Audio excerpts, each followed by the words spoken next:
Ayan, eto yung ating mga sangkap. Napakasimple lang, di ba? Makikita mo yung mga sangkap natin sa grocery or sa palengke. So, unahin natin gawin yung ating cheese sauce. So, eto yung ating cornstarch. Tunawin natin ito sa ating gatas na muna. Oops!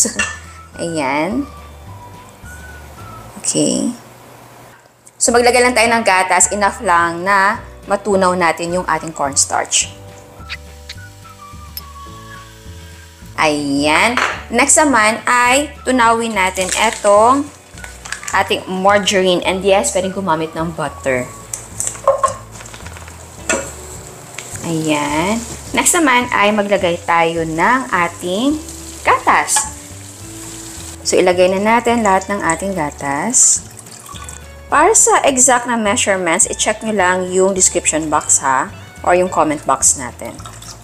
Tapos ay ilagay na din natin yung ating keso. So, mas maganda na yung keso natin ay grated na. Para mas madali siyang matunaw. Pero, expected ko na hindi siya parang totally matutunaw. Dahil hindi po ito quick melting na cheese, but it's okay. Dahil eventually, parang matutunaw na din siya. Hindi mo na din yung mapapansin. Pero kung may budget kayo, naman, pwedeng gumamit ng quick na melting cheese. Tapos ay, pwede na din na ilagay natin yung ating gatas na may cornstarch. Ito naman ay optional, maglalagay ako ng konting nutmeg. Ayan. Kasi diba kapag white sauce or bechamel na sauce ay may nutmeg powder. Ayan, so malapot na yung ating cheese sauce. So patayin natin ang apoy at itabi na muna natin ito at gawin natin ang ating red sauce.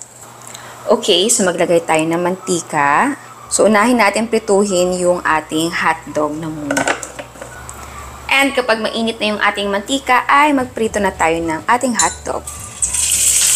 Oops! Mag-ingat dahil mainit. Ayaw ko talaga ng mantikang tumatalon. Ayos ko. Ilang beses na ako nadali dyan. Eto, may scar pa ako. Kita niyo ba? Basta, may scar ako dyan. Ayan, pag-aprito natin ay tanggalin natin to. Okay, next ay mag-isa tayo ng ating garlic. Ayan. Ating sibuyas.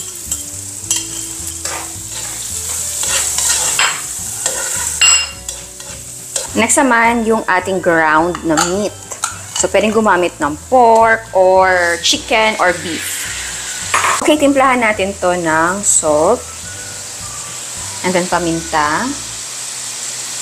Tapos ay optional, maglagay tayo ng broth cube. Ang gamit ko ay chicken. Dahil chicken lang yung available sa akin. Pero yes, pwedeng gumamit ng pork na broth cube or beef.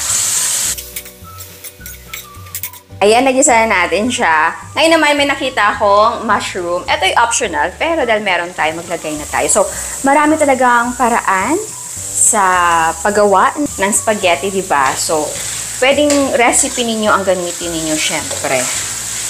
So, ito lang naman ay kung ano yung feel nyo.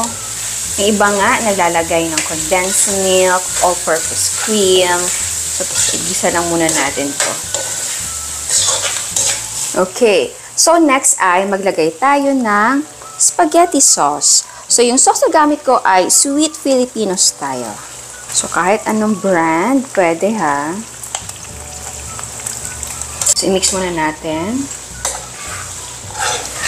Okay, dahil hindi ako maglalagay ng condensed milk, maglagay tayo ng brown sugar. And yes, pwedeng gumamit ng white. Ayan, mix natin yan. And maglagay din tayo ng basil. Ito ay optional ha. Pero syempre, kung meron kayo at kung mahilig naman kayo magdagay nito, ay maglagay na kayo. Tapos ay oregano. Okay.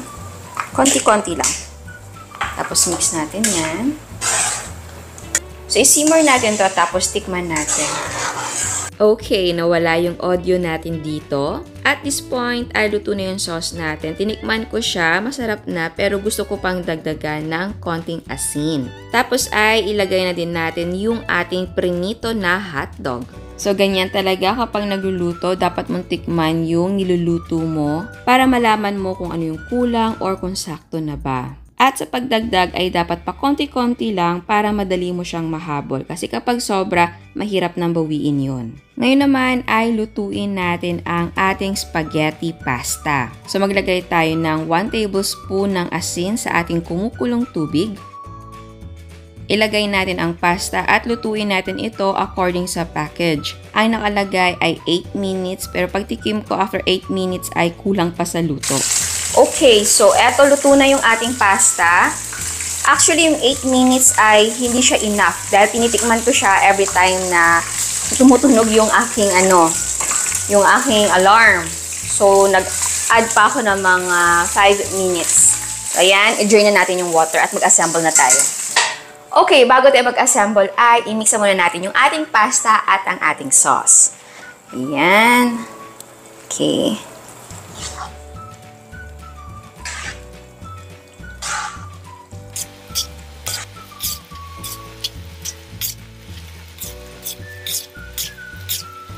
Okay, ang gagawin naman natin container or lalagyan ng ating pasta ay etong ating 16 ounce na cup. So, pwede naman na gumamit ng mga microwavable na plastic. Pero eto kasi para iba naman. So, dito maglagay tayo ng ating pasta. Ayan. Kung gusto nyo na same lahat ang bigat, ay pwedeng gumamit ng timbangan.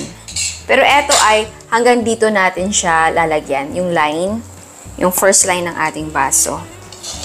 Para naman sa white sauce natin, ay pwede mo na siyang ilagay directly dito. Pero ang gagawin ko ay yung dome niya ang paglalagyan natin ng ating white sauce or ng ating cheese sauce. So, ang gagawin lang natin, since eto ay pang drinks talaga na cup, so, yung dome na lid ay may butas para sa straw. So, para hindi naman mag-leak yung ating cheese sauce, ay lagyan natin ng scotch tape para ma-seal natin siya. Okay. Yan. And then, maglagay tayo ng cheese sauce. Ayan. Tapos ay takpan natin ito ng cling wrap. Pasobrahan mo yung cling wrap na i-cover mo ha para hindi matapon yung ating cheese sauce. At siguraduhin na ang cling wrap ay nakalapat talaga sa cheese sauce at dapat nakalapat din or nakakling sa side ng ating dome. Tapos yung excess na cling wrap ay ayusin mo dahil nagdikit-dikit na. Okay, ngayon ay itakip na natin ito sa ating cup. So, dapat mabilis ka para hindi tumapon. Tapos ay agad mong i-lock ang gilid ng ating dome. And then, yung excess na cling wrap ay idikit natin sa ibabaw ng ating dome. Ayan. So, ayusin lang natin yung pagkakadikit para hindi naman messy tignan. So, kung feeling mo na masyadong mahaba naman yung cling wrap ay pwede nyong i-cut. At ayan, eto na ang ating sweet spaghetti with creamy cheese sauce. Ayan, so ngayon ay bubuksan natin siya. Tapos, ilagay natin siya sa ating spaghetti. Okay, buksan natin siya. Uy, napaka-tight ng ating cup. Kaya maganda din na ganito kasi talaga hindi siya bumubuhos. Sure na hindi mabubuhos. Yun. Ayan. Okay. Ayan siya. Ayan. Ayan yung ating sauce. So, tanggalin natin yung ating cling wrap. Okay. Ayan siya. So, ngayon ay ibuhos na natin.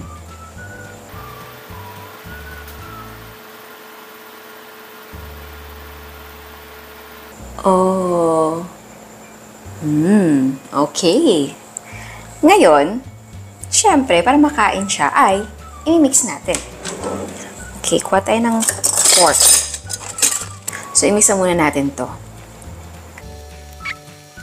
Ayan. So, ngayon, tikman na natin. Okay.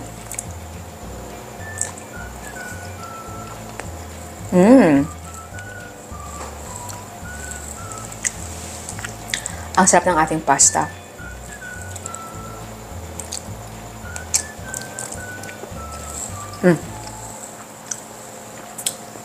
Kapabata or matanda, magugustuhan to. Kasi, ito yung parang, yung spaghetti natin kanina, tinikman ko.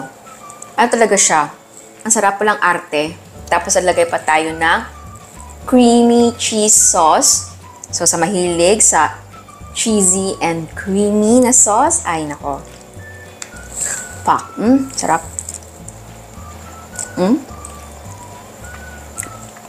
Sarap niya.